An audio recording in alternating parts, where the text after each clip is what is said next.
nombre es Víctor López. Y el mío, Rafael Chávez. Y yo soy Germán Pérez y hoy vamos a hablarles sobre las placas tectónicas. En primer lugar, quiero dar la definición de litósfera. La litósfera es la parte sólida más externa del planeta. Es una capa de unos 100 kilómetros de espesor denominada litósfera, que está formada por la parte superior del manto. En las zonas oceánicas, la corteza es más delgada, de 0 a 12 kilómetros, y formada por rocas de tipo basáltico. La corteza que forman los continentes es más gruesa, hasta de 40 a 50 kilómetros, y compuesta básicamente por rocas cristalinas, similares al granito, menos densas que las que forman la corteza oceánica, con abundancia de cuarzo. Teniendo en cuenta todo esto, la corteza continental es la capa más fría y más rígida de la Tierra, por lo tanto tiende a deformarse con dificultad. Por lo tanto, podríamos definir que las placas son de proporciones de la litósfera terrestre, que se mueven de forma independiente y que poseen forma de casquete esférico y unos límites definidos por procesos intensos de sismicidad y vulcanismos. Se les denomina litosféricas, pues dado a que afectan tanto a la corteza como a la parte superior del manto, que se desplaza de forma solidaria con esta. Hay 7 grandes placas principales, además de otras secundarias de menor tamaño. Algunas de las placas son exclusivamente oceánicas, como las de la Nazca en el fondo del Océano Pacífico, y otras, en la mayoría, incluyen a la corteza continental, que sobresale del nivel más formado en un continente. Delimitación de placas según sus límites. En este caso, las placas se subdividen por 3 límites. Estos criterios se basan según su movimiento relativo. En primer lugar, se denominan límites divergentes o dorsales. El movimiento es de separación de límites. Luego convergen los límites convergentes o fosas. El movimiento es de aproximación. Y por último, los límites de falla y transformantes. Es un movimiento paralelo. En primer lugar, los límites divergentes se presentan cuando el movimiento de las placas es de separación. Se crea un hueco en la litósfera, aprovechado por rocas magmáticas para generar una nueva corteza oceánica, también denominadas zonas dorsales. Límites de construcción o límites convergentes. Una de las placas, la más densa en este caso, se introduce bajo la otra en un proceso que se denomina subducción. A estos límites también se denominan fosas o zonas de subducción o límites destructivos. Presentan intensidad sísmica y volcánica. Y por último, los límites transformantes, que existen en zonas donde el movimiento de las placas es paralelo y de sentido contrario. Son conocidos también por zonas de falla transformantes o límites transcurrentes. Se presentan una intensidad de sismicidad. Voy a hablar sobre los tipos de placas. La placa puede ser definida como películas o láminas que suelen estar colocadas sobre algún objeto o materia. Pueden ser clasificadas en placas tectónicas, también conocidas como placas litosféricas. Son capas que se mueven sobre la capa del planeta llamada atenosfera. Al ser placas activas, pueden chocar entre sí. De esta manera, como se forman las cadenas montañosas o se inicia la actividad volcánica o sísmica. Las placas tectónicas pueden clasificarse según la corteza que se produce sobre su misma superficie. Primero, placas continentales. En este tipo de placas se encuentra presente en las superficies continentales. Además, son incluidos sectores marinos de muy poca profundidad. Segundo, placas oceánicas. Son recubiertas por masas del océano. Están totalmente sumergidas, salvo en aquellos sectores donde haya volcanes.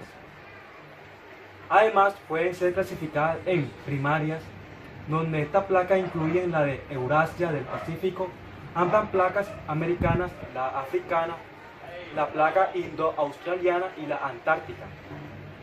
Tenemos las secundarias, que incluyen las filipenses, las escocesas, las de Cocos, la caribeña y la arábiga. Y tenemos las pequeñas, que estas son las placas de Panamá, la de Pascual, la de Rivera, entre muchas otras. Tenemos las arcaicas. Estas son las placas de Farallón y las de Kula. Y tenemos otras que pueden ser placas somalí, la de Sonda, la placa Amuria y la de Gordon. El ciclo de Wilson. La distribución de las placas y por tanto de los continentes ha cambiado a lo largo del tiempo, ya que pueden fragmentarse y unirse uno con otros. El ciclo de Wilson, propuesto por Thurlow-Wilson, nos explica de forma ordenada el proceso de apertura y cierre de los océanos y la fragmentación y posterior unión de los continentes, y que provoca una formación de las cordilleras. En resumen, todo lo que sucede en los bordes constructivos y destructivos sobre la litosfera, en el ciclo se pueden distinguir la siguiente fase. El continente se fragmenta por acción de puntos calientes que abomban y alcanzan la corteza hasta romperla, originándose un rift continental o un rift africano. En la línea de fragmentación se empieza a formar litosfera oceánica. Borde constructivo quiere decir que se separan los fragmentos continentales. Si continúa la separación del rift, es invadido por el mar y se va transformando en un dorsal oceánico. Los continentes pueden quedar separados por una pequeña cuenca oceánica, como por ejemplo el actual Mar Rojo. El proceso continúa y los continentes se separan progresivamente. Entre ellos aparece una cuenca oceánica ancha, con una dorsal bien desarrollada, como el océano Atlántico actual. Cuando la cuenca oceánica alcanza cierto tamaño y suficientemente antigua, los bordes de contactos con los fragmentos continentales se vuelven fríos y densos y comienzan a hundirse debajo de los continentes. Eso genera un borde de destrucción. En esta zona se origina una cadena montañosa que va bordeando al continente. La corteza oceánica se desplaza desde el borde constructivo al de destrucción, como una cinta transportadora, por lo que la cuenca oceánica deja de crecer. Dada la forma esférica de la Tierra, otros bordes constructivos pueden empujar a los fragmentos continentales en sentido contrario, con lo que la cuenca oceánica se va estrechando. Finalmente, al desaparecer la cuenca oceánica, las dos masas continentales chocan y se origina un nuevo continente, llamado supercontinente. Y sobre la estructura que cierra el océano se forma una cordillera, como la cordillera del Himalaya. El desplazamiento de las placas se realiza sobre la superficie esférica, por lo que los continentes terminan chocándose y estos se sueltan, formándose una gran masa continental o un supercontinente. Por ejemplo, el Pangea. Esto ha ocurrido varias veces a lo largo de la historia de la Tierra. El supercontinente impide la liberación del calor interno, por lo que se fractura y comienza un nuevo ciclo.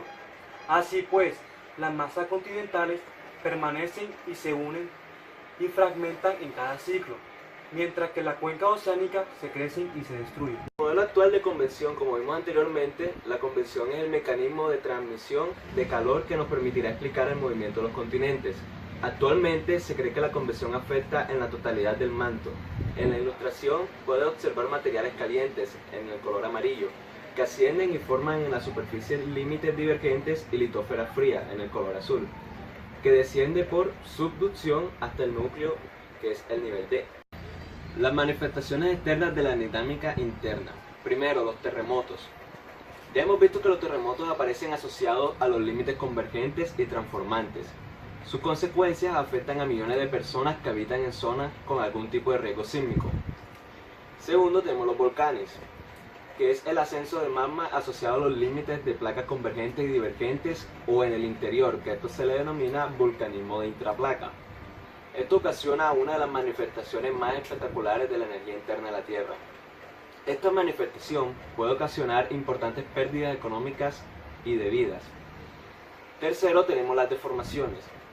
lo que son pliegues y las fallas. Según su naturaleza y condición de presión y de temperatura, los materiales geológicos pueden reaccionar de dos formas diferentes ante los esfuerzos, que estos son presiones dirigidas, de la tectónica de placas. Los pliegues. En los pliegues podemos definir una serie de elementos. Primero tenemos los flancos, que es cada una de las superficies que forman el pliegue. Tenemos la charnela, que es la línea de unión de dos flancos. Y el plano o superficie axial, que es el plano formado por la unión de charnelas de todos los estratos. En atención a su morfología, los pliegues se clasifican como anticlinales, cuando presentan en su núcleo materiales antiguos, y sinclinales cuando presentan en su núcleo materiales más recientes.